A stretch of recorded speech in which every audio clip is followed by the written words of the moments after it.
Heyo, welcome into CHGO Bets Daily, coming to you live from Studio B of our CHGO offices here in the West Loop of Chicago. I'm your host, Sean Anderson. I'm looking at the camera, Brags. There you go. You can follow me at Sean_W_Anderson. Alongside me is Cody Delmendo, my partner in degeneracy. You can follow him at Cody_CHGO, our lovely producer and our soggy producer, Greg Braggs. Yes, I'm very well. Brags. Did you see what he was doing? I mean, first off, he's taking over Bets After Dark. So it's good to see that if we're not doing Bets After Dark and Braggs isn't talking college basketball at this, even if it's still NFL football, Braggs is still giving us representation on the show. But did you see what he was doing on Boilers in the stands? Did you see his guest? I saw Matt Painter was on there. Look at that, huh? How was that? Credit to him. It was great. It was great. He's been on 2 years in a row, so this is what we're doing now. So I am very excited to see how their regular season turns out, because then if they're another number one seed, so is it like they just lost to a 16 seed, right? Yeah, they not just did. It was months ago. It's in the past. Right, but now. that was the past tournament, right? Yeah, that was. So every time that Matt we Painter addressed it has talked to you on the interview. Every time, right. We addressed it.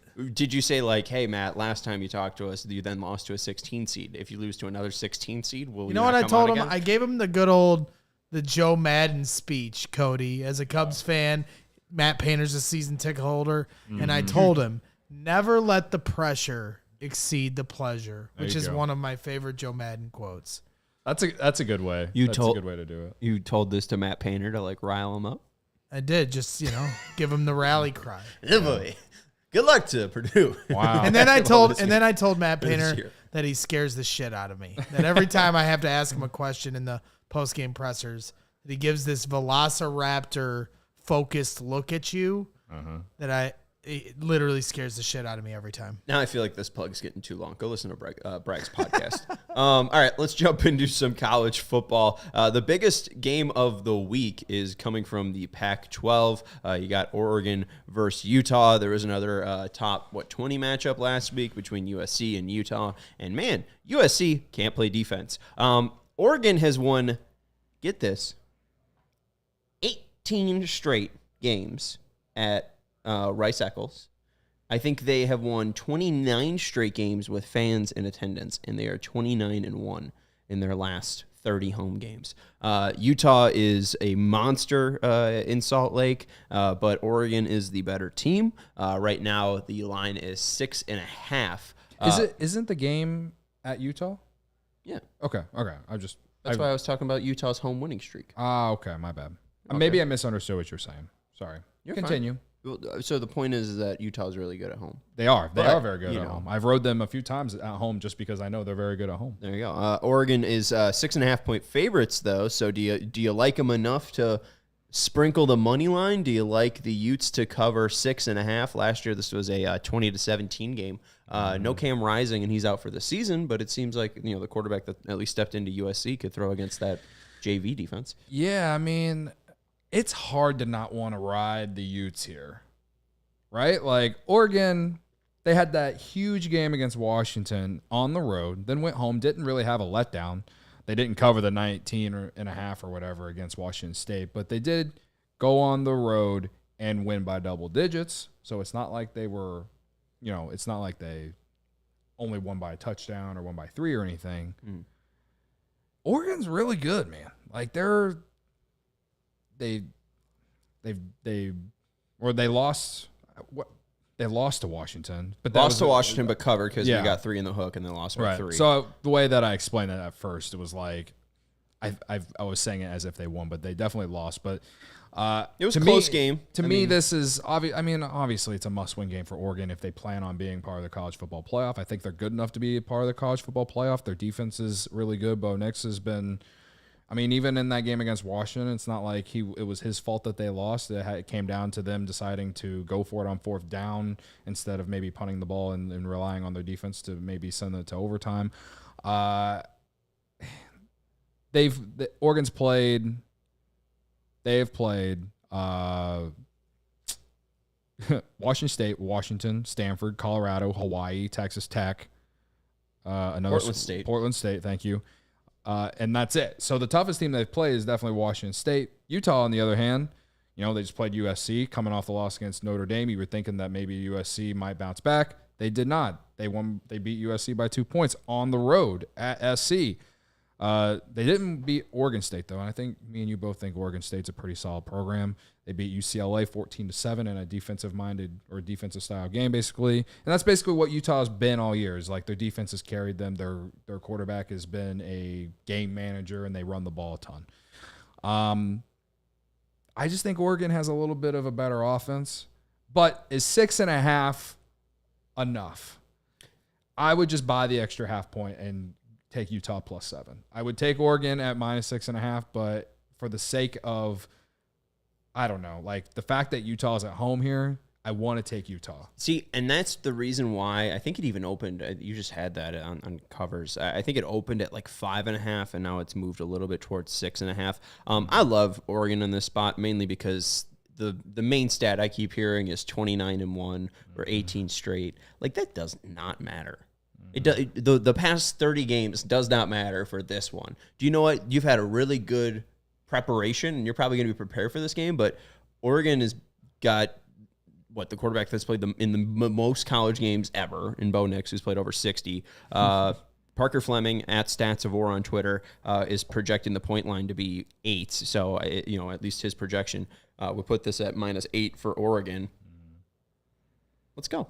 Yeah. I mean, I really don't trust Utah's offense, and it just seems like Oregon's the most complete team in the country. Oregon has an EPA margin that's 3rd in the country. Utah's is 31st, but you look specifically at Utah's defense, 97th in passing and 72 in rushing. Outside of some, lack of success for Oregon, they're kind of mid when it comes to rush, EPA per rush. They're 52nd in the nation.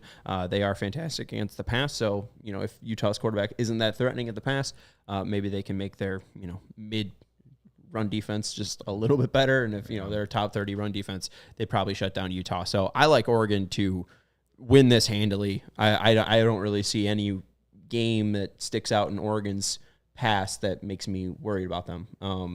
Texas Tech had the ability to spread you out, run the ball, and throw the ball. Washington, the same thing, and those are the two challenges, but I don't think Utah can spread them out. So I'll take Oregon. Okay. Well, I don't know. Like, I think Utah's played a tougher schedule, but yeah. But USC doesn't have a defense. Cal sucks.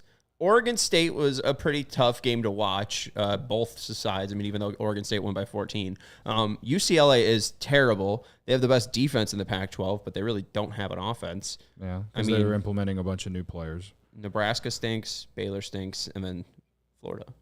But Florida is horrible away from the swamp. I'm just saying, comparably to Oregon, that I feel like Utah's played a tougher schedule. So, I don't know. I think Oregon wins. I just don't know if they win by a touchdown or more. I think it's going to be close. We'll see. So give me the Utes. All right. Well, hold on 1 second. Let me take a break and let people know about CIRCA Sportsbook. There are a ton of great games like Oregon at Utah. CIRCA currently has the line at -7, so they would have to cover an entire touchdown there for you to get the payout. Over/under is at 49. Northwestern, if you go to the temporary in Waukegan, you'll actually be able to bet on Northwestern. They're getting 13.5 on the road against Maryland. Over/under is 48.5, and Cody's Illinois is on a bye. Thank God. Towards this weekend, yeah, especially after that last loss against not Indiana. Wisconsin, the other white and red team.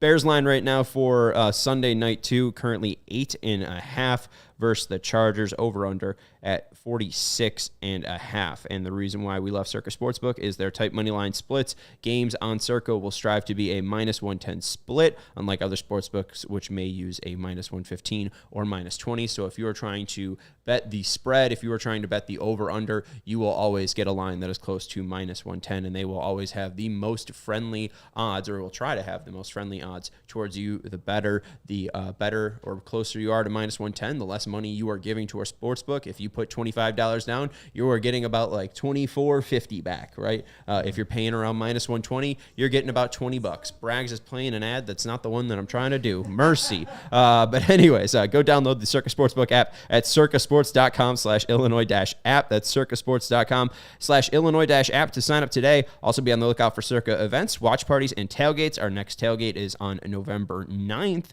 and you can go check out the CIRCA team when they are at our tailgate. We got all-you-can-drink Goose Island, all-you-can-eat Firewater barbecue there. If you or somebody you know may have a problem with gambling, call 1-800-GAMBLER, 1-800-426-2537, or text GMB 833-234, or visit areyoureallywinning.com. And shout out to our guy James Orlando in the chat for hanging out with us. Make sure if you're hanging out, give us a thumbs up button. We got about 6 minutes, Cody, maybe even less. So if you got thoughts on Thursday Night Football, or you got a quick other college bet, throw them out there for the people. All right. Well, let's start with the full game Thursday Night Football. As James Orlando in the chat, he's asking, what are the bets for Thursday Night Football? And I'm telling you, I'm once again taking the under because, A, it's a primetime game. B, I don't trust the Tampa Bay Buccaneers offense. And also the Buffalo Bills, ever since they went to London, they have been hot and cold. They don't know how to run offense for a half and then turn it on whenever they absolutely have to. Will that happen again this week? Well, it's a short week, and they're coming off a loss against the Patriots.